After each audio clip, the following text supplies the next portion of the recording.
All right, guys, I'm going to go ahead and get started. As more people join in, they can watch as they come.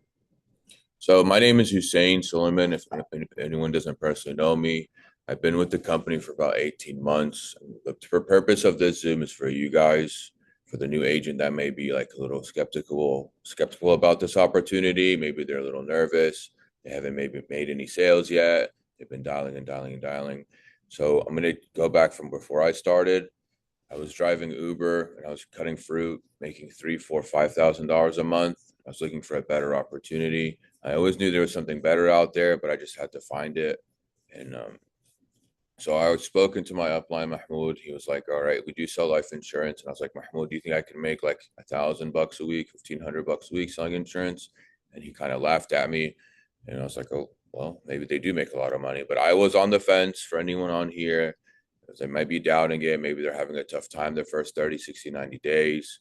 And but if you stick it out and you follow your mentor's guidelines, footsteps, and you're coachable, it will get easier as it goes. But the first 90 days is usually the hardest learning curve for most agents. But back to my story, I got licensed in July of 2024, I think. And I've always been someone that's worked hard. I've always been ambitious. I've wanted more, and I've always had a go personality. In my first 60 days, I wrote about $100,000 in life insurance, and I was able to deposit between $60,000 to $70,000.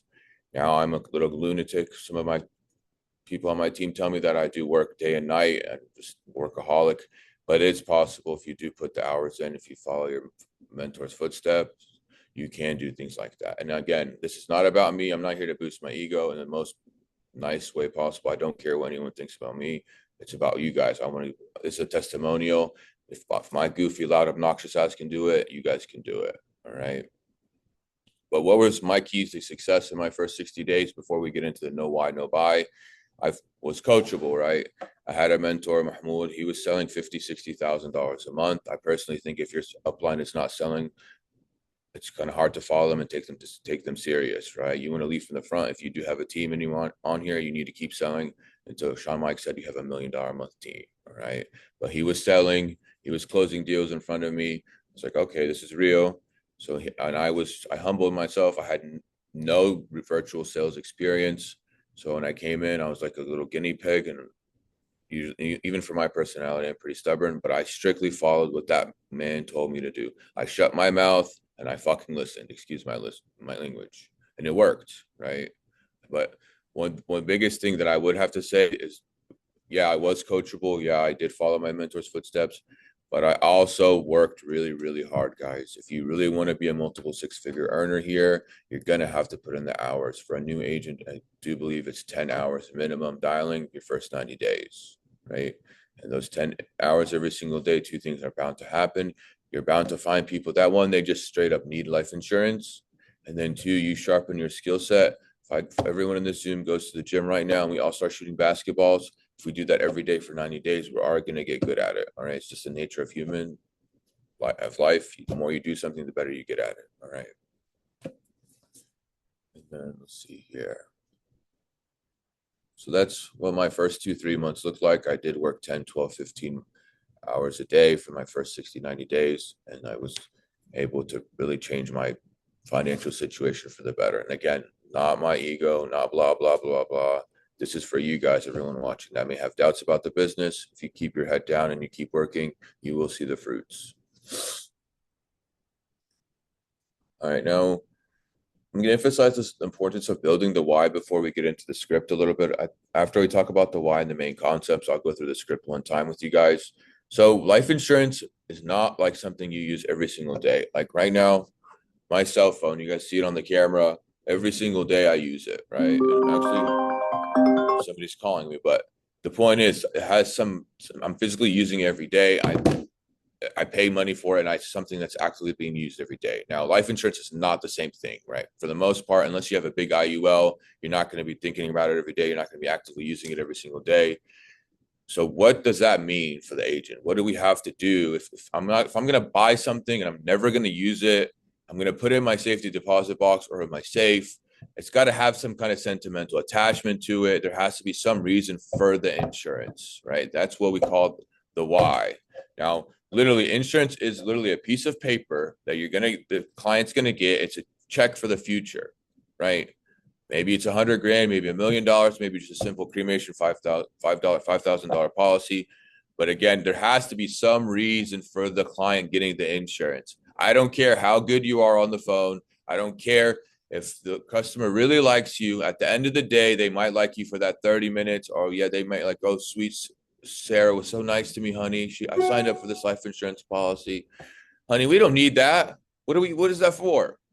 Right? But now, if the customer does like Sarah and the husband buys it and he's like, honey, I got this life insurance policy. I know there's 100 grand on the house, and I just want to make sure if God something happens to me in the next like 10 years before the house is paid off, you don't have to worry about that. You see the big difference there? There is a purpose. That's a very simple example. Like the $100,000 policy is going to be there for the home, right? So he knows, okay, after he gets off the phone with Sarah, for example, and he's like not feel like he didn't, even if he was pressured, like there's still that reason. Okay, I should not cancel the insurance because it's going to protect my wife's home, right? Because yeah, I've sold big policies that didn't have a strong why, and most of the time it did charge back. Now I don't really do that as much anymore. If they don't have a strong why, and if they're financially set, I don't really try to push too hard, because at the end of the day, I rather call the next person, right? And I do believe part of this job is knowing when to surrender, right? If I call Bob and Bob tells me, hey, I have $1 million in my bank account, my home is paid off, my cars are paid off, I have no credit card debt, all my kids are established, they have their own families, their own lives, right? And I bring in $15,000 tax free every single month. As an agent, you need to be able to recognize that there is no why there. He doesn't really give a shit. Everything is paid off. His life is in coast mode. Now, we do target people on fixed income, so their whys are a little bit easier to dig and find, right? People don't have 15, 10, $20,000, and they need this product. This product is a need-based product. It's not like me going to the mall and buying my favorite pair of pants or buying a chain or something. This is something that people in the real world need. We're all going to die. I hate to break it to anyone that doesn't want to face that reality. And somebody's got to pay for my service and your service. Okay. It's called final expense for a reason. It's like literally the last thing we have to pay for before we die. Right. So it's a need-based product. And the need is the why there, right? So why do they need it? Now, we can go over some simple examples just off the top of my head. So a simple cremation and burial policy, the why is very simple. I need a $5,000 policy, cover my cremation. Okay, perfect. Burial, 15 to 20,000. You sell them a 15 to $20,000 policy. Boom. The why is simple. And that, honestly, guys, and no disrespect, that doesn't really impress me anymore. I need you guys to start digging in. Okay, now, for example, if I call Sarah or Bob, and Sarah and Bob tell me the cremation or burial is already taken care of, all right, perfect. That makes my job a lot easier. And then the next question, you ask a question about the why. All right. Now, the burial is taken care of, the service is taken care of. Do you currently have any mortgages or any debts or any credit cards? No, we're debt free. The house is paid off. We don't have any credit cards. We've been pretty responsible. Perfect. All right. Now, the next level of the why here, no, service is good. All right, guys. And then they said they don't have any debts and the mortgage is paid off. All right. The next question I'm going to ask, okay, so if you don't mind me asking, are you the primary breadwinner, Brett, Bob, or Sarah? See if the husband is making more money or the wife is who's making more money in the home. Now, this is a fact. If I'm married to Sarah and I bring in $2,500 in Social Security and she brings in $2,000, she will lose her Social Security and get mine when I die. So there will be a net loss of income if both people are over the age of 63 and they're both collecting Social Security. Okay, guys. So now that's where I'm going pinning to. All right. Now, Bob, you are currently receiving more in Social Security than your wife Sarah. He's going to say correct. All right. Now there will be a net loss of income in the home. Correct, sir?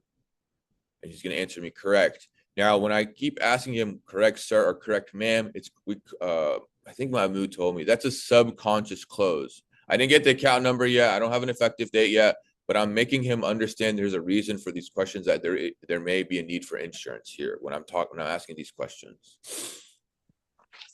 All right. Yeah, this is called trial closes. Let's see here. Now, if back to what I was sorry, but back to the concept, okay, there's going to be a net loss of income in the home. So what we can do, sir or ma'am, we can put a policy in place to allow you to adjust to the new lifestyle changes. Because it's real. Like if I'm married to somebody and we're bringing in $10,000 a month and we've been bringing in $10,000 a month for the last 20 years, we have certain habits that are enabled through that income. All right. That is real. Now, when I die, my wife is now living off $4,000 a month. She's going to have to adjust to the new lifestyle, which is based on the new income in the home. All right. So that is not, it's the different concept, guys. But just like everyone is going to be needs a cremation or burial policy, everyone will have a different lifestyle when their spouse passes away due to the new income in the home. All right. Sometimes people, when the spouse passes away, they move in with the kids and they try to live off that lower income. But there will be some adjustments. It's just the nature of life. All right. It's just like, think of it this way. Let's say right now that anyone in this Zoom is making $20,000 a month, and God forbid, please don't cuss any veterans out. Please don't say you're the VA, and you lose your life insurance license, and you're back making $3,000-4,000 a month. You better believe there will be some big lifestyle changes within your life. All right, but that's another. So we've gone over burial, cremation, any kind of debts, any kind of lifestyle changes, and then from there, it gets a little bit more difficult because you've covered the main concepts here. So cremation, burial, debts, lifestyle changes, and then I then go to is there any kind of legacy money you would like to leave? It's kind of a longer shot. So that why, honestly, to be very frank with you, isn't as strong, right? Maybe some people don't believe in leaving money for their children. I figured it the hell out. They need to figure it out. I mean, I can't force anyone to buy insurance, but then you can touch on legacy money, or do you have a sweet granddaughter that you may want to leave money for? But that's how the four concepts I like to touch on the why. But the big takeaway from that is, guys, when you do sell life insurance, when you are on the phone with these people, there has to be some either sentimental reason for it. Like if they love their wife, I don't want her to lose the house. We don't have any income to cover. Our income is fixed, right? We need something to pay for the cremation or burial. That's very simple. Now, well, he's kind of right. He's annoying, but there will be a lifestyle change in the home. I should put a 10, 15, $20,000 insurance policy in place to give her a buffer zone so she's able to adjust to those. All right. And then we can cover mortgages. So there's two approaches. I'll give you a couple of examples. Let's say that you get a 50-year-old on the phone. He owes $100,000 on the house. It's pretty healthy. It's pretty easy, right? We can get him a $100,000 IUL. For a 50-year-old, it'll probably be around $180 a month. Boom, the mortgage is covered. We're covering the whole amount. Now, another example is, let's say you get an 80-year-old on the phone. He tells you he owes $250,000 on the house, and he's 80 years old again. It's not going to be very easy to sell him $250,000 in life insurance. So what I train my agents, okay, so what we can do, sir or ma'am, we can put a 12-month policy, a life insurance policy that will give you 12 months worth of payments. That way you have that. And then if your wife has that, and then she can sell the home, get the equity out, moving with one of the kids, or maybe downgrade, right? So sometimes you can't cover the whole mortgage, guys, but you can give them a payment plan where they have 12, 18, 24 months worth of lifestyle change money.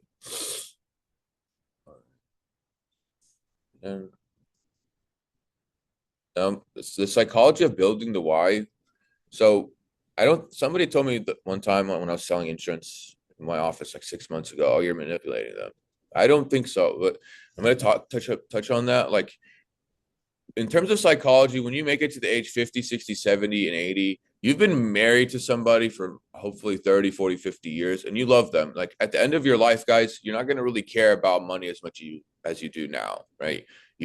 All your bills are, most of the time your bills will be on auto pay. You've been saving money and you've been with this person, and it's more about the attachment there, right? So if you can dig into the sentimental attachment, like if I've been married to Sarah for 50 years, I'm not going to give excuse my language, flying fuck about a couple $100 a month. That's my wife. I lived with her for 50 years. We have kids, we have grandkids, and I know one day I'm going to be dead, right? So if you can attack that in a not so aggressive manner, but okay, we just want to make sure that Sarah doesn't have any financial hardships. Do you know what that's going to look like for her right now? Like if you can paint more pictures with these discussions, the more you're going to get more sales. All right. I know you and Sarah have been together for a long time. You could talk to him about how he met Sarah. They'll build the trust there too, right? The, I've noticed myself, like when I'm in a bad mood and I'm dialing, I don't do this really anymore. If I'm just like, okay, primary beneficiary, her date of birth. No, don't do that. But if I'm like, hey, so who's going to be the primary beneficiary? Is it Sarah? Oh, is that your wife? How long you guys been married, man?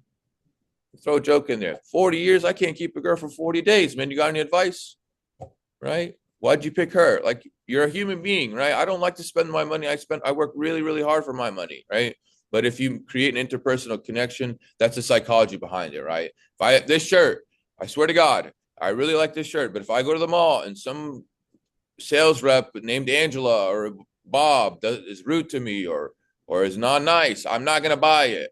I'm not. I don't care. I'm hard headed, and none of you guys should buy anything from someone that's not nice to you.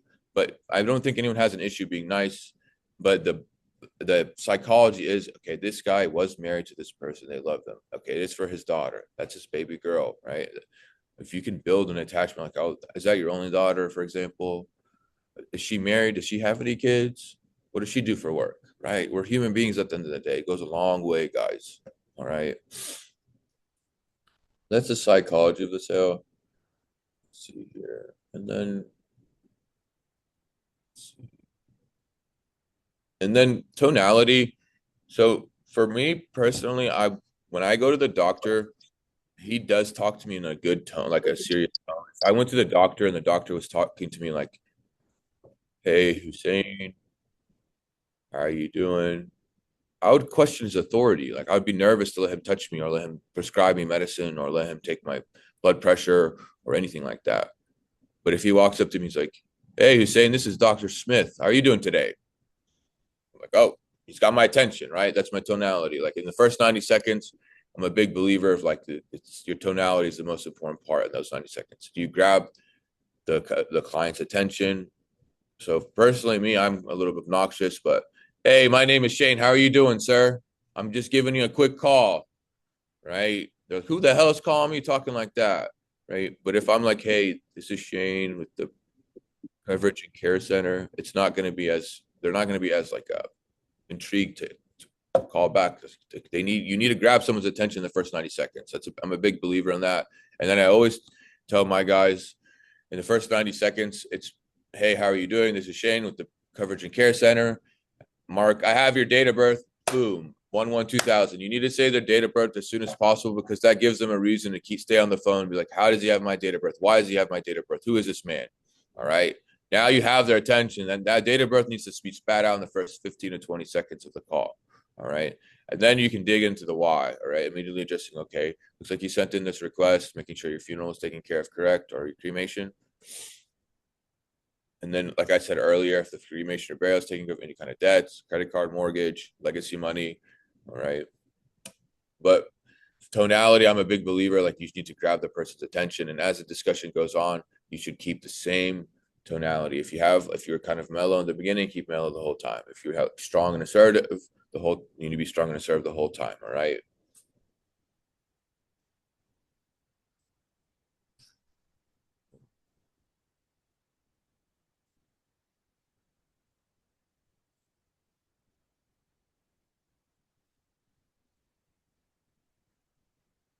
Okay. So we're gonna open it up for a Q&A. I want to instead of going through the script, I want to try to give you guys more time to ask questions. Does anyone have any questions right now? Dan, I got a question for you. Yep. So I feel like I overcomplicate it whenever I get this same objection. Whenever someone tells me they already have coverage, I feel like I overcomplicate it because I don't go with the same pushback every time. Sometimes I try and lean on like just immediately lean on like the mortgage or like the income. But I've noticed a lot of people kind of stick to obviously the same exact response every single time. And after Right. what you said about the income, what do you really say, or how do you kind of fold into someone that tells you they already have coverage? Okay, so that coverage, I try to diagnose what their first initial coverage is for. Let's say it's like a 10 or 15 grand policy that they have. And I'll try to get an inventory of what kind of insurance they have and what it's going to cover first, right? So if they tell me they have 250,000, that's plenty of money. It's going to cover any kind of loss of income. But if he says he just got a $20,000 burial policy, I still have a chance to sell him a loss of income policy. Does that make sense? Yeah, and that was I really appreciate that. And kind of a follow-up question. You pretty much follow up with the same thing every single time? And Yeah. then when do you ask about like mortgage and income? Do you ask about that whenever you ask like the income questions or That's a whenever he great tells question. you? Somebody asked me that the other day. So like if you guys notice, a lot of time it's kind of a war in the first 90 seconds with these clients. And so if they tell me their burial cremation is taken care of, perfect. Do you have any kind of credit card debts, mortgage? No, taken care of, dude. I don't need this shit. Why are you calling me? I totally understand, man. Then I get to the next question. I'm like, all right, man. So you are the primary breadwinner, correct? So I make a statement. He says that I make him acknowledge that he is the primary breadwinner. So it kind of gives me an inventory of like what's going on. And then I'm like, all right, when you do pass away and you're not around anymore, your wife Susan's going to have a net loss of income in the home, correct? So then I make him acknowledge that again, right? And then I push forward. So what we're going to do, I take control of the phone call. We're going to put a policy in place that will cover 12, 18 to 24 months of living expenses for your wife when you're not around anymore. I mean, a lot of people don't have the courage to say when you're not around anymore, when you're dead. I don't care as long as you're not an asshole. It's a reality, dude. Like, we're on, Yeah, and no, it's 100%. a bigger picture. Like, don't be scared, guys. Like, I know, and I say this all the time, but like, if I go to Kroger right now or whatever, blah blah blah, or Disneyland or whatever, the mall, whatever, anywhere, and I wouldn't, even if every single person in the Excel sheet was there, I wouldn't know who they are. Like, you can't be scared on the phone. You have to be assertive.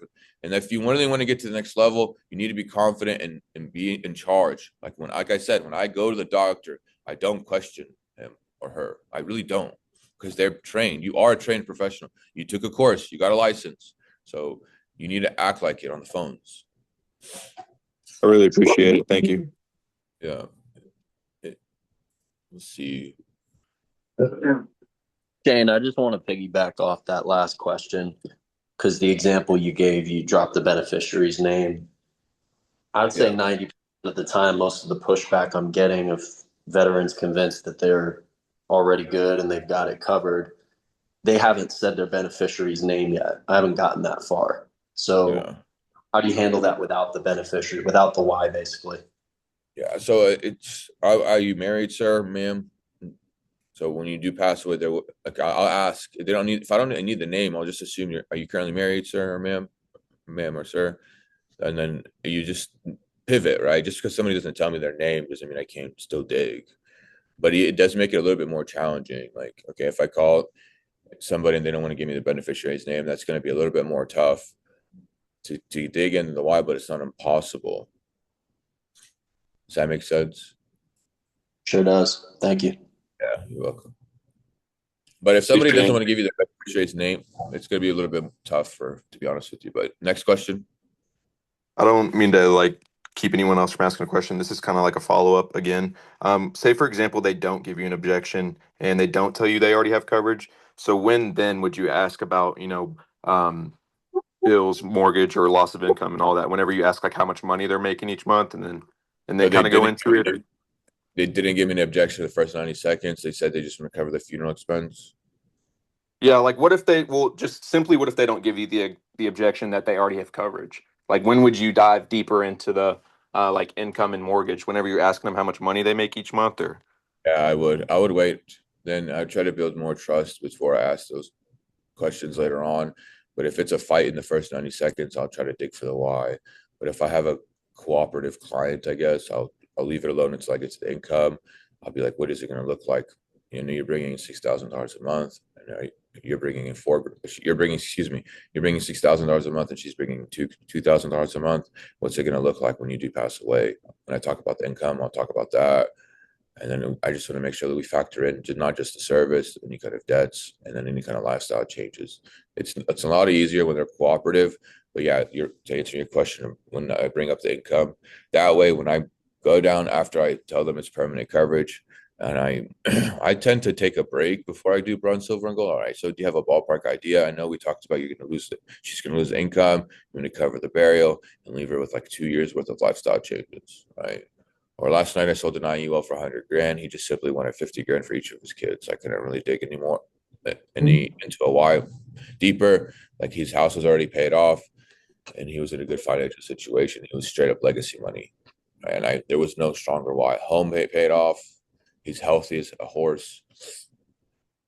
He didn't have any debts, and he had a different policy for 250,000. And I wasn't going to really try to say let's add 10 or 15,000 more for the burial. I'm not going to be stupid and do that. But yeah, to answer your question, Nash, when I talk about are you currently working, retired, or disabled, and income, that's when I would ask those questions. I appreciate it. Next question.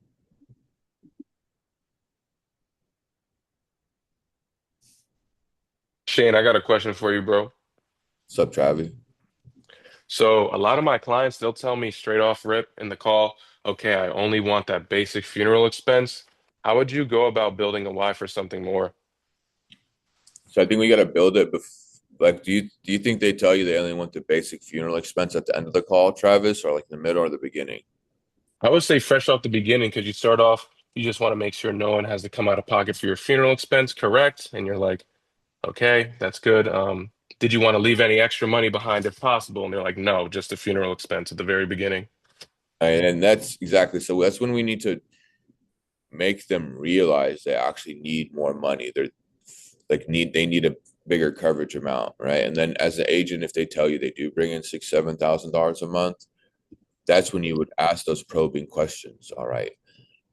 Now I know you told me you just want to take care of the simple burial or cremation, ma'am or sir, but what's it going to look like when your income is lost, cut? Like, so you have to paint a picture, Travis. There, like I know the burials, we're going to take care of that, and I'm that's not going to be an issue. Now, what would it look like after you're not around anymore for your spouse? Are you the primary breadwinner? Is there have any debts like realistically? And then, guys, I always try to say how Susan's life going to look like. Is Susan going to be able to afford the mortgage? All right. But I would dig into more questions just because they tell you something in the first part of the call, Travis, doesn't mean that there isn't a why that they just haven't realized. It's your job and my job to discover this why, to tell them about the why. And I promise you, if you paint the why for these people, you're not selling insurance anymore. You're helping them sign up for something they genuinely straight up need, right? They need that $20,000 burial expense. They need 100 grand to make sure the burial is covered, right? I mean, excuse me, the mortgage is protected. All right. They do have credit card debt, right? Or maybe just like this is a long shot, guys, but I sold like a $40,000 policy for his grandkids' college fund one time. But Travis, to answer your question, I would build the why with more questions throughout the presentation. What is it going to look like? Who's the primary breadwinner? All right, and then I know the burial's taken care of, so I would keep asking more and more probing questions. All right, Travi, and we Okay, can talk bet. about Appreciate you. on Discord, or we can go through one on one at some point. Bet. If anyone else has a question, I'll let them go first. But if no one else is going to have a question, then I have another one for you. All right. So in the beginning, I feel like I struggle with a lot of the time asking open-ended questions, especially this is the one that I asked the most. So what was your main concern whenever you submitted this? And that has never like gone well for me. So what would you say to kind of shy away from those open-ended questions? Or how would you be more aggressive, I guess, without sounding salesy or like, The main concern today, Nash, is just to make sure your wife, Sarah, doesn't come out of pocket for any kind of final expenses, correct? I make yeah. it a statement. I don't ask. Okay. So you make it pretty much like, and say for example, if they say no to that, you just go on with the next statement. Like if Yeah. they're like, no, I already got that covered. So you're like, okay, so I'm assuming Then then like, yeah, just there's different approaches, Nash. You can then say, well, but just to update your file, man. What are you paying a month for that? Is it term or whole life? And you can kind of pivot from there. If they tell you it's a whole life policy they've had for 20 years, you're not going to be able to beat it.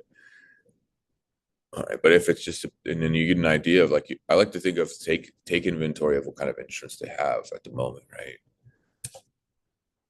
Like if it's, for example, if it's $250,000 whole life policy, they have no debts and everything is paid off. You're better off just hanging up the phone and moving on, right? Like if you talk to that client for 30 more minutes, is that going to make you any money, Nash? And you know they're in a great situation. No. Yeah, you're No, right. so hang the fucking phone up. Excuse my language. You moved on to the next client, right? It is a law of numbers. So the more people you call, the more people you're bound to find that need insurance. I really appreciate it. Yeah. Anyone else have a question?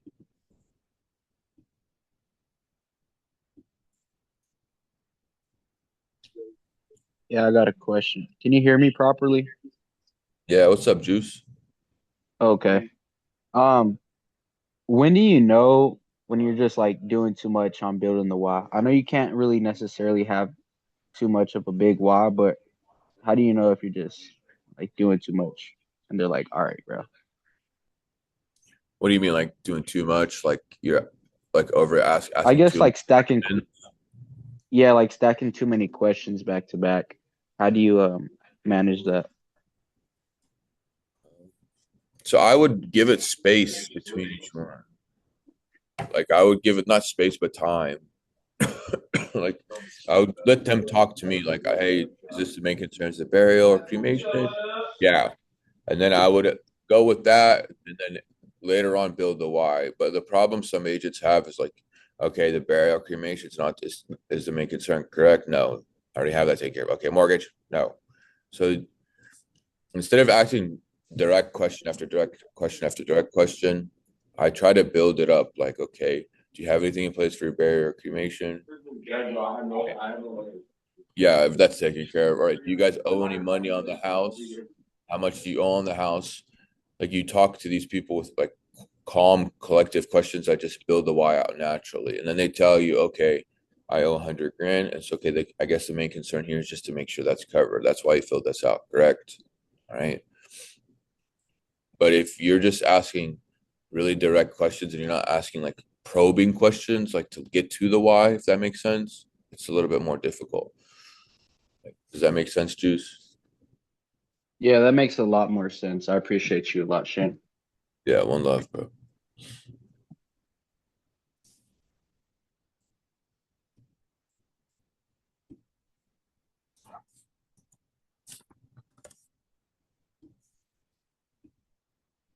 Any other questions?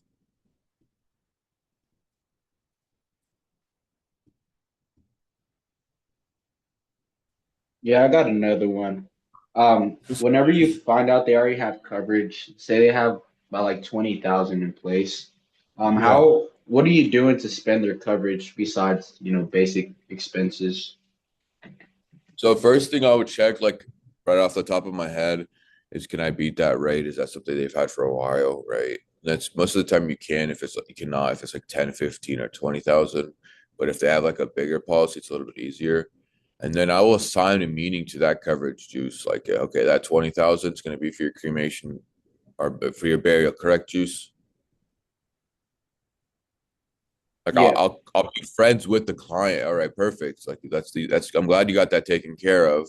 So that 20,000 is in place for the burial. Perfect, sir. Now, were you looking to cover any offset, any kind of debts, any kind of legacy money? All right. Any like loss of income, that could be the new why there. But like if they have $20,000 in life insurance, they already feel like that's a good enough amount of life insurance. They don't really, not many people really want to stack on another bill, guys. So if I don't have a strong why, and if he tells me all the other things are taken care of, then I'll just move on. But to spin the why, like we talked about, Juice, I would dig into other probing questions: mortgage, credit card debt, any kind of like lifestyle change money. Okay. Thank Yeah. you. Thank you. I appreciate it. Oh, If no one fried shit.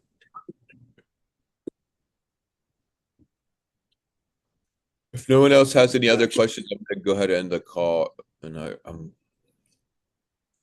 thank you guys for having me. I'm honored and humbled. I hope everyone has a great rest of their day.